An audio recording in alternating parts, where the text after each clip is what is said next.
All right, friend, this is a question that a lot of people ask me, and I'm going to answer it for you. And the question is, do I really need to niche down? Do I really need to come up with an ideal client avatar or buyer persona if everyone can use my product or service? Everyone can use it. If I'm niching down, aren't I just leaving money on the table? Is that your question? If so, you are in the right place.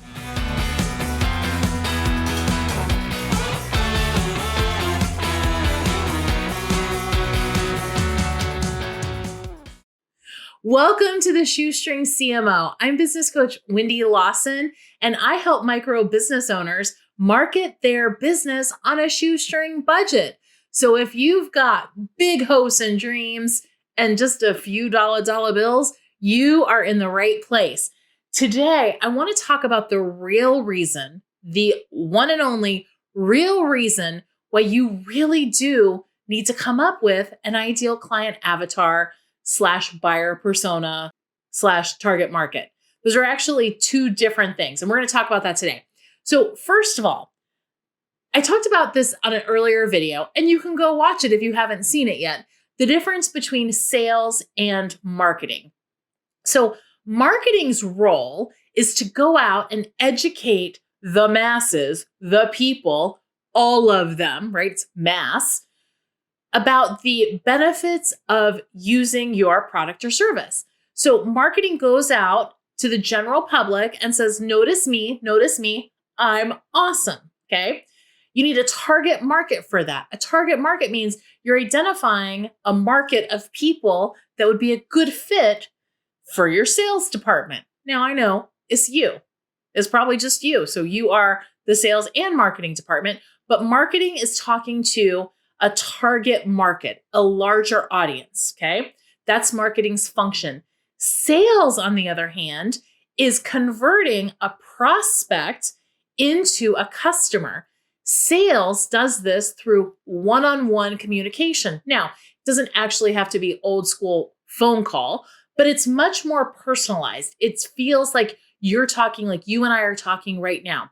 So sales, not marketing, sales works with an ideal client avatar or a buyer persona. It's sales's role to say, who is this customer or who is this prospect and how can I convert them into a customer?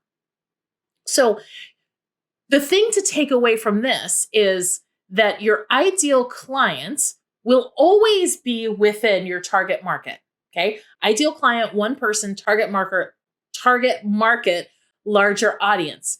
Your target market, there will be ideal clients plopped in there. However, so your ideal client will be in your target market. However, your target market will not be filled exclusively with ideal clients or buyer personas. You will have some less than ideal clients in there. You will pick up some people who you don't want to do business with, who are not a good fit for you, but it's still not the masses. It's still not everyone. So let's break down. I'm going to give you the one real reason that you absolutely need to niche down and identify what that ideal client is. Now, when we think about creating an ideal client avatar or a buyer persona, we typically look at demographic features, which are, demographics are facts. They're black and white. They're cut and dry. There is no in between. It's, how old are you? Where do you live? Are you male or female? Are you married? Do you have kids? What's your education level? That's all demographic factors. Then psychographic factors are the second thing we look at when we're building out an ideal client avatar or a buyer persona. And that's going to include things that are a little more touchy-feely. That's going to include things like, what are your hobbies? What are your interests? What are the things that you have opinions on, right? It's not your age. It's not black or white. Now we start getting into some shades of gray that help round you out as a human being, because an ideal client avatar is one person. It's not a range.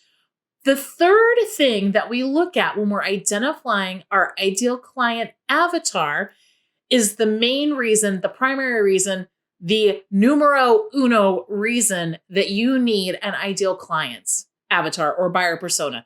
And that is, we start looking at the pain points that she or he has, specifically how you can solve them.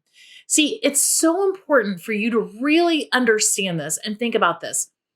People don't buy products or services just because they wanna.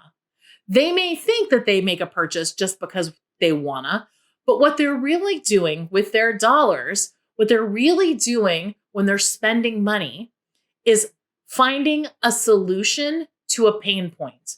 They're solving a problem that they have.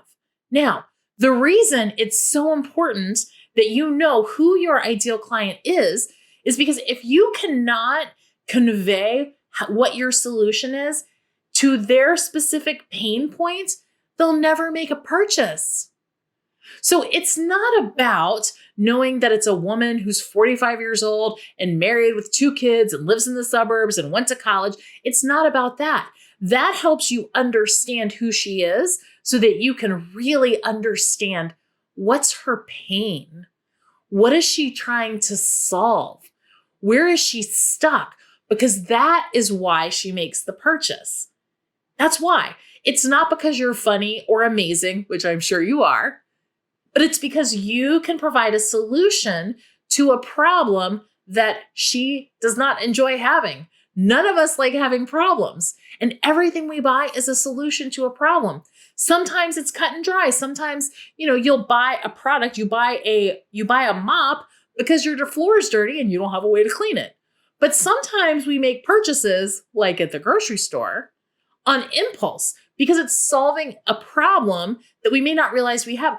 This looks like this is going to fulfill me. This looks like it's going to solve the problem of my sweet tooth. If I buy this candy bar, I won't have the sweet tooth anymore.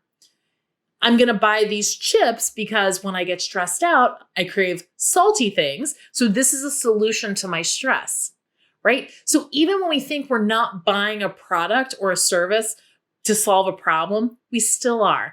But if you don't know what problems she has, if you can't clearly identify what problem you are solving for your ideal client's avatar, then how is she ever going to make that leap? So the real reason that you need to drill down, the primary reason, the big takeaway on working on your ideal client avatar / buyer persona is understanding what her pain point is so you can position your product or service as the ideal solution for her. So tell me about your ideal client avatar or buyer persona in the comments. I want to hear, who is your ideal client? Who do you serve?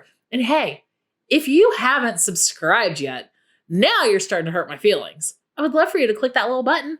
Just go ahead, subscribe. And then you'll know every time I drop a new video. Welcome, Jesus. Niching down, niches get riches. Ideal client, one person, target market.